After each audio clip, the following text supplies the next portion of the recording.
Hello दोस्तों, नमस्कार। आप सभी का स्वागत है डीआर के टीवी पर। मैं हूं आपका दोस्त डॉक्टर कन्हैया, बीकानेर, राजस्थान से। दोस्तों, बहुत सारे लोगों के साथ में ये शिकायत रहती है कि सर बहुत ज़्यादा डर लगता रहता है, बहुत ज़्यादा घबराहट होती रहती है, बहुत ज़्यादा बेचैनी रहती है, बहुत ज़्यादा धड़कन बढ़ जाती है, पाल्पिटेशन हो जाता है। तो इस चीज़ से कैसे बाहर निकले? हर समय ये डर लगा रहता है कि कुछ गलत होगा, कुछ खराब होगा।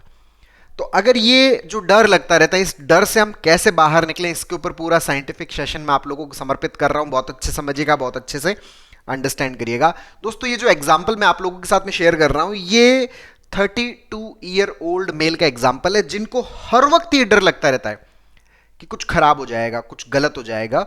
और जब ये डर लगता है तो बहुत ज़्यादा धड़कन बढ़ जाती है, बहुत ज़्यादा बेचैनी होने लग जाती है, चक्कर सा महसूस होने लग जाता है, गर्दन के अंदर ऐसे जकड़न सी महसूस होने लग जाती है। और इस दरमियान उनकी जो जांचें हैं, उनके जो टेस्ट है, वो सारे नॉर्मल है। सर, मैं सिर की जांचें करवा चुका हूँ, सब कुछ नॉर्मल है। सर, मैं चेस्ट की जांचें करवा चुका हूँ, हार्ट की जांचें हो चुकी है, सब कुछ नॉर्मल है। पेट की जांचें, सब कुछ नॉर्मल है। बट सर, फिर भी बिल्कुल भी अच्छा महसूस नहीं होता। पूरे दिन एक अजीब सी थकावट, सुस्ती सी महसूस करता रहता हूँ। हर काम को ऐसा लग रहा होता है जैसे स्ट्रगल कर रहा हूँ। हर चीज के अंदर ऐसे लग रहा होता है जैसे जबरदस्ती कर रहा हूं, रिलीफ फील नहीं कर पा रहा। तो दोस्तों, अगर ऐसी स्थिति है जिसके अंदर आपके टेस्ट नॉर्मल है, जांचें नॉर्मल है, स्टिल अगर प्रॉब्लम है, तो इसका मतलब ये जो प्रॉब्लम हो रहा है वो किसकी वजह से हो रहा है? एंजाइटी की वजह से हो रहा है।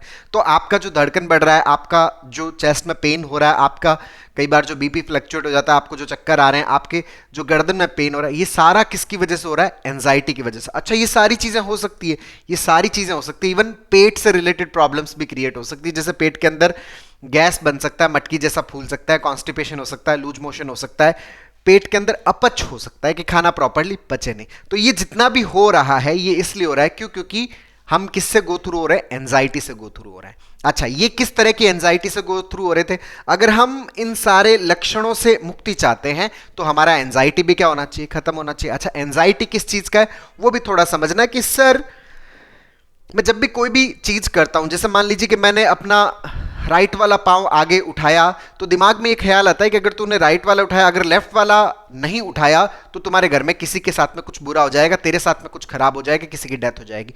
तो मेरे दिमाग में एक ख्याल आता है, तो फिर मैं अपने राइट वाला पांव वापस पीछे करता हूं, मैं अपना लेफ्ट वाला पांव उठाता हूं। मैं अगर सड़क पे चल रहा हूं तो मेरे दिमाग में ख्याल आता है, अच्छा तुमने इस साइकिल को नहीं देखा तो तुम्हारे घर में कुछ खराब हो जाएगा, तो मुझे फिर उस साइकिल की तरफ देखना पड़ता है। अगर मैं कहीं पर किसी से बात कर रहा हूं, दिमाग में ख्याल आ गया कि नहीं, तुम अगर इससे बात करोगे तो तुम्हारे कुछ हो जाएगा, तो फिर मुझे उस टॉपिक को रोकना पड़ता है। मान लीजिए कि मैं प्रेजेंटेशन दे रहा हूं, उस प्रेजेंटेशन के दरमियान मेरे दिमाग में एक ख्याल आ गया कि अगर तुमने प्रेजेंटेशन में ये बात बोल दिया, अगर प्रेजेंटेशन दे दिया तो तुम्हारे साथ में खराब हो जाएगा, तो सर मुझे मेरे प्रेजेंटेशन को रोकना पड़ता है। अब आप बताइए कि प्रेजेंटेशन देना तो बहुत जरूरी है, ये तो मेरे वर्क से रिलेटेड है, काम से रिलेटेड, और काम अगर मैं ढंग से नहीं करूंगा तो फिर मेरी जो जीविका है, मेरा जो धंधा है, मेरा घर है, वो कैसे चलेगा? तो इस कारण से पूरे दिन मैं एक स्ट्रगल करता रहता हूं। अब अगर ऐसी स्थिति रहती है जिसमें मुझे हर वक्त एक डर बना रहता है, अब दोस्तों अगर हर वक्त डर बना रहेगा तो हमारा जो दिमाग है वो हर वक्त चलता रहता है, क्योंकि दिमाग जो है वो बेसिकली किसके लिए बना है? दिमाग जो है वो हमारे डर को डील करने के लिए बना है। अब हमारे सामने अगर डर है तो आपका ब्रेन कंटिन्यूसली क्या आता रहता रहेगा, यहाँ पर चलता रहेगा, जिसकी वजह से क्या हो जाती है? Over thinking. और इस ओवर थिंकिंग की वजह से हमारा जो माइंड है वो किस में जाता है? ऑक्सीडेटिव स्ट्रेस में जाता है, जिसकी वजह से हमारे ब्रेन के अंदर जो हैप्पीनेस न्यूरोकेमिकल्स है उनका लेवल कम हो जाता है, और जिसकी वजह से फिर हमारे अंदर एंजाइटी क्रिएट होती है, उससे हमारा एएनएस गड़बड़ होता है, और उस एएनएस की वजह से हमारी बॉडी के अंदर अलग अलग तरह के सिम्टम्स पैदा होते हैं। सिर से रिलेटेड सिम्टम्स, सिर भारी रहना, सिर में जकड़न सी रहना, चक्कर सा महसूस होते रहना, गर्दन के अंदर प्रॉब्लम क्रिएट होना, या फिर सांस से रिलेटेड दिक्कत होती है कि सांस हम खींच खींच के लेते हैं, फिर ऐसे सांस, ऐसा लगता है जैसे सर सांस से ध्यान ही नहीं हट रहा, सोच सोच के सांस लेना पड़ता है। या कभी चेस्ट के अंदर पेन, पिन पॉइंट पेन सा होने लग जाता है, डर लगने लग जाता है कि सर कहीं हार्ट अटैक तो नहीं आ जाएगा, इसका भी डर सताता है, सर बहुत ज्यादा घबराहट सी होने लग जाती है। तो ये सारे इसके अंदर क्या होने लग जाते हैं? सिम्टम्स होने लग जाते हैं।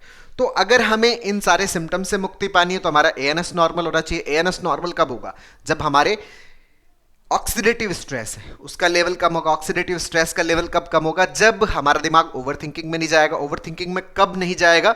जब हमारा जो दिमाग है वो रिलैक्स होगा। वो कब रिलैक्स होगा? जब हम जिस चीज से डर रहे हैं, जिस चीज का हमारे भीतर फियर बना हुआ है, हमें ये देखना पड़ेगा कि ये जो डर है, जो ये फियर है, ये रियल है या सिर्फ कल्पना है। जब तक हम इस चीज को नहीं समझ पाएंगे तब तक हमारा जो मन है वो इस डर से क्या नहीं हो पाएगा, डिसोशिएट नहीं हो पाएगा। तो हमारे दिमाग में जो भी थॉट आती है, जो भी ख्याल आती है, तो हमें उन सारे ख्यालों को क्या करना पड़ेगा, टेस्ट करना पड़ेगा, एक्सपोज करना पड़ेगा। यहां पर सीबीटी का प्रैक्टिस करना पड़ेगा। किस तरह से? जैसे मान लीजिए कि आप कोई भी एक्टिविटी कर रहे हो, मान लीजिए कि मैंने ये पांव आगे रखा, अब दिमाग में ख्याल आ रहा है कि नहीं, अगर तुमने ये पांव वापस नहीं लिया और दूसरे वाला पांव नहीं आगे बढ़ाया तो तुम्हारे घर में कुछ हो जाएगा, तुम्हें कुछ हो जाएगा। तो हमें यहां पर थोड़ा सा एक्सपोजर थेरेपी पे जाना पड़ेगा। एक्सपोजर क्या करना पड़ेगा कि हमें पांव वापस नहीं लेना है। ये बेसिकली हमारा क्या, एक प्रकार का कंपल्सिव मूवमेंट है जो हमारे दिमाग में, जो हमारा दिमाग हमें सजेस्ट कर रहा है। अब दिमाग सजेस्ट कर रहा है, उसके अकॉर्डिंग अगर आप कंपल्शन कर लेते हो, अगर आप वापस अपना पांव पीछे खींच लेते हो, तो दिमाग में ये थॉट और मजबूत हो जाता है। अब आपका ब्रेन इसको और रियलिटी कंसीडर करने लग जाता है कि देख तुमने उस समय किया था, अब फिर से करना पड़ेगा, नहीं करेगा तो गड़बड़ हो जाएगा। तो हमें क्या करना है, यहां पर एक्सपोज करना, पांव वापस नहीं खींचना है। जो आप कर रहे हो टास्क, उसी टास्क को हमें क्या करना है, कंटिन्यू करना है। अच्छा सर, उस दरमियान बहुत ज्यादा बेचैनी होती है, बहुत ज्यादा घबराहट होती है। ये घबराहट भी होगा, बेचैनी भी होगा, ये क्या है, एक स्वाभाविक प्रक्रिया है। जब हम, हमारे दिमाग जिस चीज के अंदर हमारा ब्रेन कंफर्टेबल है, और जब हम उस काम को नहीं कर रहे होते, उस टास्क को नहीं कर रहे होते जो हमारा कंफर्ट जोन है, मतलब पांव को पीछे खींचना और दिमाग के सजेशन के अकॉर्डिंग कदम उठाना, ये हमारे दिमाग का कंफर्ट जोन है। और दिमाग उस काम को करना चाहता है जो कंफर्ट जोन का हिस्सा है, जो लीस्ट एनर्जी का काम है। क्योंकि ब्रेन जो है उस काम को करना चाहता है जिसमें ऊर्जा कम लगती है। तो जो ऑलरेडी किया जा चुका है उस काम को करने के अंदर ऊर्जा क्या होती है, कम खर्च होती है। तो दिमाग के लिए बहुत आसान है कंफर्ट जोन में जाना, और कंफर्ट जोन के अंदर कोई परेशानी नहीं होती।